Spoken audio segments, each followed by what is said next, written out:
नाम उच्चारण ही कर लेना व्यक्ति को पार लगा देता है।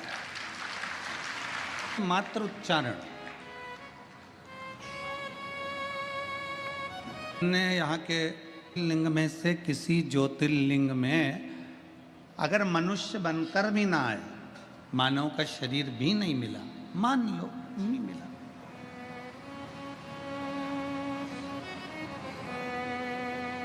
वैसे तो आप जितने काशी में कथा सुन रहे हो, गंगा जी के तट पर कथा सुन रहे हो और शिव महापुराण की कथा को श्रवण कर रहे हो, तो आपका और हमारा ये तो सील ठप्पा लग गया कि अगला जन्म नहीं होने वाला, बाबा के चरणों में जाने वाले हैं, ये फिक्स है।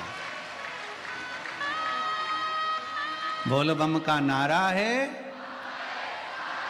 सारी समस्या का हल। कोई लेट बनता है, कोई जल्दी बनता है, शिव को जल चढ़ाने वाला एक दिन सेठ जरूर बनता है। तो ये तो निश्चित हो गया कि जन्म नहीं होना, वापिस बार बार बार बार बार बार नहीं आना अपने को, तो अपने और फिर निवेदन है,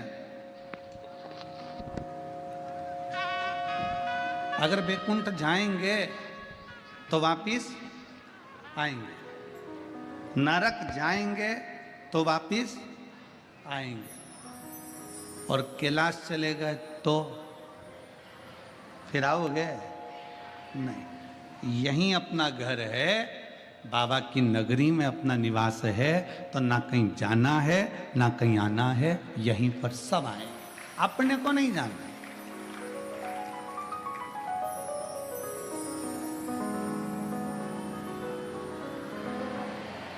अभी हम रास्ते में आ रहे थे तो चित्रकूट, आज बड़े आनंद के साथ में कथा का रसतत्व है। ये पिता का घर है काशी, जिसका केवल नाम उच्चारण मात्र कर दिया जाए, केवल वो कहते हैं ना, लोग डराते हैं तो दूसरे के नाम से डराते हैं। लोग कहते हैं लो फोन पे बात कर लो, हमारे काका जी की पहचान है, लो बात कर लो हमारी। स्कंद पुराण कहती है, स्कंद पुराण का काशी खंड कहता है कि दुनिया के लोग भय दिखाएंगे, डराएंगे दूसरे के नाम से, पर अगर जीव नरक भी जा रहा है, वैकुंठ भी जा रहा है, और वहां चित्रगुप्त महाराज सामने खड़े होकर पूछेंगे कि तूने पुण्य कौन सा करा, तूने सत्कर्म कौन सा करा, तुम्हारे मुख से कुछ ना निकले, केवल काशी एक संबोधन ही निकल गया, तो चित्रगुप्त भी हाथ जोड़कर कह देंगे इसको कैलाश छोड़कर आए। ये साधारण भूमि नहीं है, ना जाने कितना तप, कितनी साधना, कितनी आराधना, पूरा ब्रह्मांड, पूरी सृष्टि जल में मग्न हो जाती है। सतयुग आता है, त्रेता आता है, द्वापर आता है, कलयुग आता है, नष्ट हो जाता है, चले जाता है, फिर वापिस सृष्टि रचना प्रारंभ होती है। कितनी बार सृष्टि पानी में डूब गई, कितनी बार सृष्टि जल में मग्न हो गई, कितनी बार सृष्टि समाप्त हो गई, पर पूरी भूमंडल पर केवल एक काशी ऐसी अजर और अमर है जो कभी समाप्त नहीं होती, वो हमेशा की हमेशा रहती है, वो कभी समाप्त नहीं होती, और बड़ी बड़ी पवित्र है, बड़ी पवित्र, बड़ी आनंद है। और इसकी पवित्रता का ध्यान आपको और हमको भी रखना है, इसकी पवित्रता का ध्यान आपको और हमको रखना है। काशी पवित्र है, उसकी पवित्रता आप और हमको बनाकर रखना है। गंगा जी का स्नान करने जाओ, मना नहीं है, पर याद रखना कोई गंदगी मत फैलाना। कथा श्रवण करने के लिए बैठे हो, कंकर कंकर में मेरा शंकर है, विश्वनाथ की धरा की एक एक कंकर में मेरा शंकर समाया हुआ है, कहीं ऐसी ऐसी जगह पर कोई गंदगी मत करना। रोज प्रतिदिन कथा सुनने के बाद शाम का समय मिल जाए तो जितना कचरा पड़ा हो उसको एकत्रित करना, कचरे की गाड़ी आएगी उसमें डालकर उसको पहुंचा देना, अपनी भूमि को अपने को स्वच्छ रखना है। कण कण में शंकर है।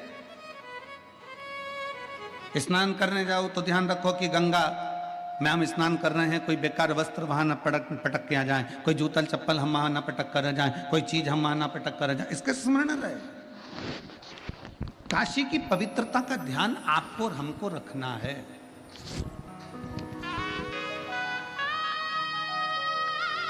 और शंभु शरण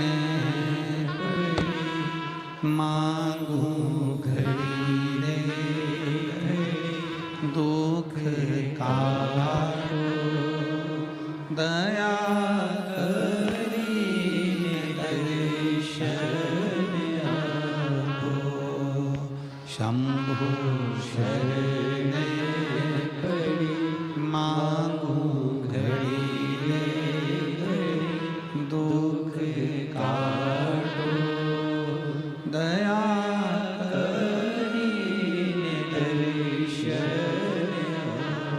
ये पवित्र भूमि का, पवित्रता का भाव का स्मरण हमको रखना। प्रतिदिन कथा छूटने के बाद में आपका नियम होना चाहिए कि मैं इस पवित्र धरा पर, कोई बिस्कुट का पैकेट पड़ा है, कोई छिलका पड़ा है, कोई केले का छिलका पड़ा है, कोई सामान पड़ा है, उसको इकट्ठा कर कर एक जगह रख दीजिए। पवित्रता का ध्यान रखें। हम बहुत कुछ नहीं कर सकते काशी में आकर,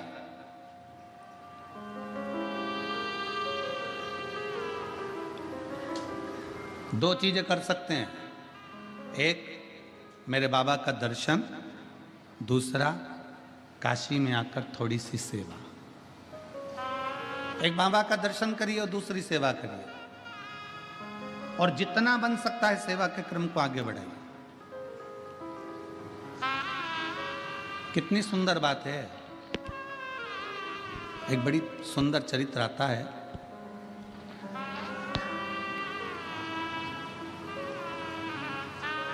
एक पुलोमा असुर है और उसकी एक बेटी है जिसका नाम सची है, जो इंद्रदेव के साथ में ब्याही है। सची असुर है, असुर प्रवृत्ति का है। और पुलोमा की धर्म पत्नी के गर्भ से, पुलोमा की धर्म पत्नी के गर्भ से कोई संतान का सुख नहीं था।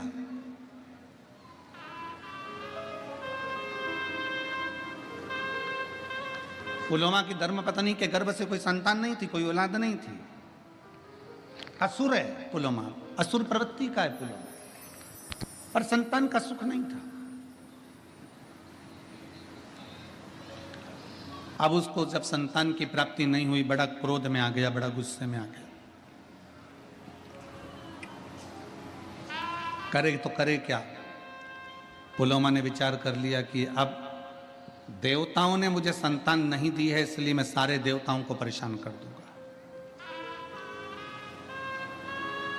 मुझे औलाद का सुख नहीं प्राप्त हुआ है तो मैं सारे देवताओं को परेशान कर दूंगा। सारे देवताओं के पीछे पुलोमा पड़ गया, सारे देवताओं के पीछे।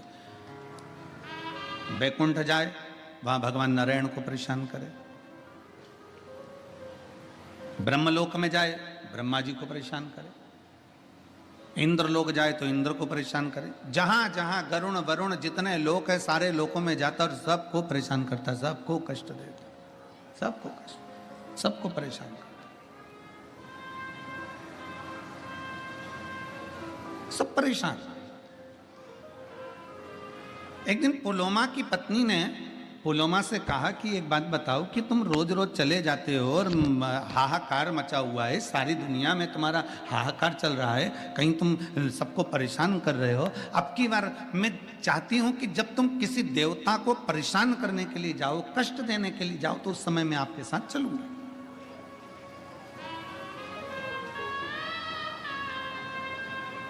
जरा इस पवित्र धरा की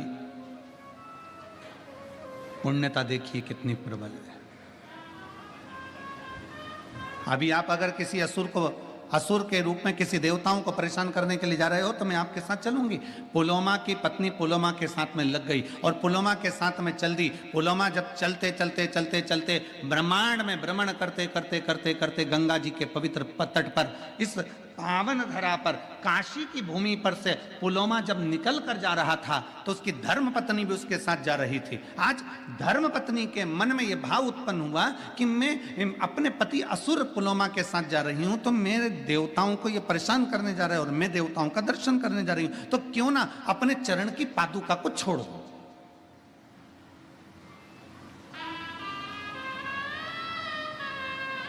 अपने चरण की पादुका को मैं त्याग दूं।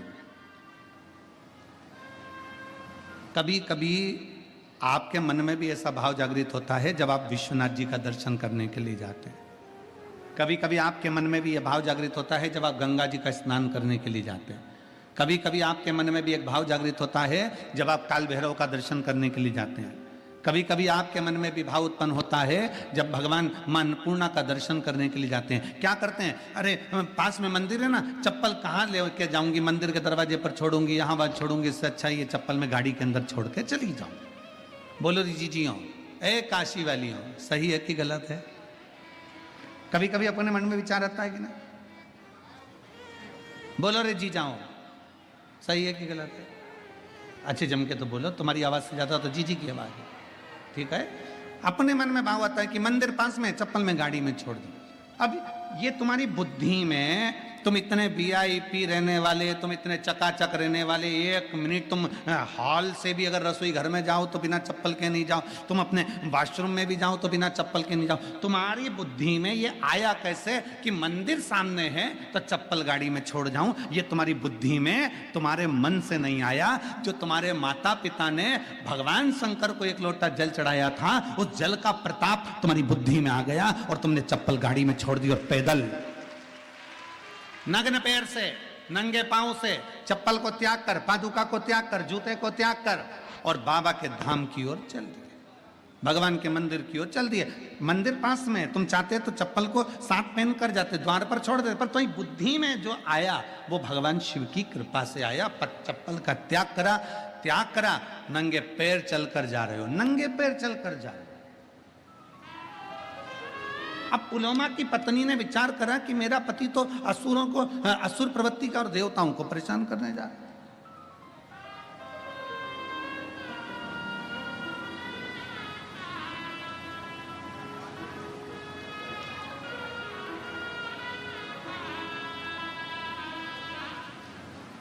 असुर जितने थे ना, इनकी जो धर्म पत्नियां थी ना, अपने पति का युद्ध देखना पसंद करती थी। रामचरितमानस में एक बड़ा सुंदर भाव आया। रामचरितमानस में रावण मर गया, मंदोदरी रो रही है।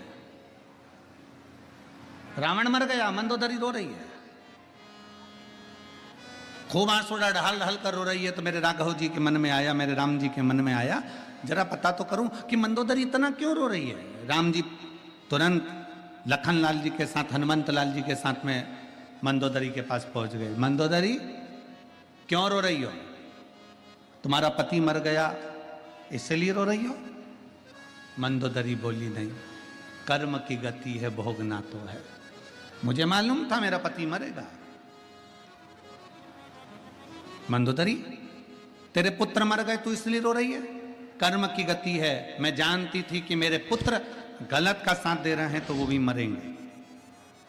मंदोदरी, तेरा देवर कुंभकर्ण मर गया इसलिए रो रही है? नहीं, कर्म की गति है, वो भी भोगना है। तेरा पूरा राक्षस कुल समाप्त हो गया मंदोदरी, तू इसलिए रो रही है? मंदोदरी कहती है नहीं, मेरा रोना इसलिए भी नहीं है। फिर मंदोदरी तू रो क्यों रही है? किस लिए तुझे रोना आ रहा है? तो मंदोदरी कहती है मैं रो इसलिए रही हूं कि दरवाजे पर इतने दिन से राम आकर खड़े थे और मैं दरवाजे के बाहर निकलकर उसका दर्शन ना कर सकी, इसलिए रो रही हूं। लंका के दरवाजे पर राम खड़े थे और मैं उसका दर्शन ना कर पाई। लंका के दरवाजे पर राम आकर खड़े थे और मैं उनका दर्शन ना कर पाई। तो भगवान राम ने कहा मंदोदरी, ये कोई अच्छी बात थोड़ी ना है कि किसी अच्छे कुल की स्त्री बाहर निकलकर दर्शन करने के लिए बाहर आए। नहीं स्वामी, अगर मैं मेरे पति से कहती कि मुझे युद्ध का दर्शन कराना है तो मेरे पति युद्ध का दर्शन कराते। मैं युद्ध देखने के लिए नहीं आती, केवल आपका दर्शन करने के लिए आती कि मेरे दरवाजे पर राम आए हैं तो उनका आदर कर लूं, सम्मान कर लूं, सत्कार कर लूं, उनका दर्शन कर लूं, उनका दर्शन कर लूं, बस उनको प्रणाम कर लूं। राम जी ने कहा मंदोदरी तुझे युद्ध देखने का इतना शौक है? नहीं, शौक नहीं है, केवल आपके दर्शन का शौक है। ठीक है मंदोदरी, ये दशरथ पुत्र राम आज तुझे वचन देता है, अगर तू युद्ध का दर्शन करना चाहती थी तो मैं तुझे युद्ध का दर्शन कराऊंगा, पर इस जन्म में नहीं मंदोदरी, मेरा जो अगला अवतार होगा कृष्ण अवतार, तब मैं तुझे युद्ध के मैदान में खुद बुलवाऊंगा। तू जब तक मंदोदरी कहती है मैं तो मर जाऊंगी, मेरे प्राण छूट जाएंगे, भगवान कहते तुझे मरने भी ना दूंगा। और आया था समय, आप सभी ने महाभारत का एक सुंदर चरित्र श्रवण करा होगा। भीम ने शब्द कह दिया था द्वारकानाथ के सामने, द्वारकाधीश चिंता करने की जरूरत नहीं है, ऐसे कौरवों की सेना को तो मैं मरोड़ कर छोड़ दूंगा और तोड़कर इनको फेंक दूंगा, इनको तो मैं जीवित नहीं रहने दूंगा। जब भगवान द्वारकानाथ के शब्द सुना तो द्वारकाधीश को लगा कि पांडवों में सबसे ज्यादा अभिमान भीम को अपनी वीरता का है, ये बर्बाद कर देगा, ये समाप्त कर देगा। और भीम को इतना अहंकार आना है तो ये भीम कहीं ना कहीं समाप्ति की ओर लेकर जाएगा। इसलिए भगवान द्वारकानाथ ने कहा भीम युद्ध मार्ग में लड़ना, तुम्हें अपनी वीरता का अहंकार है, हम जानते हैं, तुम जाओ एक काम करो, लंका जाना, वहां से मंदोदरी को लेकर आओ, मंदोदरी को लेकर आना और कहना कि मुझे युद्ध के मैदान में युद्ध का दर्शन कराने के लिए द्वारकानाथ ने बुलाया। मंदोदरी कौन? भीम पूछ रहे हैं। तो भगवान द्वारकानाथ कहते हैं पहले लंका में जाओ, मंदोदरी को लेकर आओ। भीम लंका में गए, भीम ने जाकर लंका में प्रणाम किया और पूछा कि मंदोदरी कहां रहती है। बूढ़ी सी मंदोदरी अपने कक्ष में बैठी हुई थी। भीम ने जाकर प्रणाम कर कर कहा मंदोदरी हो? हाँ, चलिए, कौरव और पांडवों का युद्ध होने वाला है, उसका दर्शन करने के लिए द्वारकानाथ ने बुलाया है। मंदोदरी की आंख से आंसू बह गए। द्वारिकाधीश, मेरे राम जी का अवतार हो गया, प्रणाम करती हूं मेरे द्वारकानाथ को। द्वारकानाथ किसका युद्ध है? मेरे द्वारकाधीश युद्ध लड़ रहे हैं। भीम कहते हैं द्वारकानाथ युद्ध नहीं लड़ रहे, मेरे जैसे शूरवीरों का युद्ध है।